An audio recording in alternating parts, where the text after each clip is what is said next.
যুবক, হাঁটুর উপরে কাপড়, মাথার চুল উস্কো খুস্কো চেহারা, ক্ষুধার্ত চেহারা। হুজুর জিজ্ঞেস করছেন তুমি কে? তিনি বললেন আমার নাম আব্দুল উজ্জা। তোমার এই অবস্থা কেন? তিনি বললেন হুজুর ঈমান আনার জন্য বাড়ি ঘর জায়গা জমিন উট বাছুর সব হারাইছি, এমনকি পরনের লুঙ্গিও আমার দেয় নাই, মার কম্বলটা ছিঁড়ে এনেছি।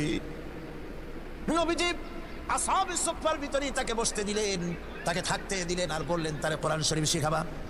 আব্দুল উজ্জাকে হুজুর বললেন তোমার নাম উজ্জা নয়, তোমার নাম আব্দুল্লাহ।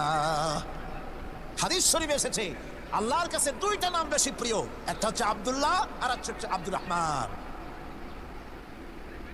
মুসলমান হলেন, এরপরে আসহাবে সুফফার মধ্যে বসে আছেন, কোরআন শরীফ জোরে জোরে তেলাওয়াত করেন।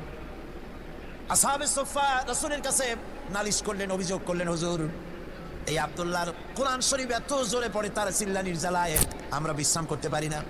নবীজি বললেন সাহাবীরা আব্দুল্লাহকে বেশি করে চিল্লাইতে দাও, বাধা দিও না, কারণ তার ঈমান বড় দামের ঈমান হয়েছে, ঈমান আনতে গিয়ে কিছু আনতে পারে নাই, তাকে বাধা দিও না, প্রাণ ভরে চিল্লাইতে দাও, জোরে জোরে পড়তে দাও।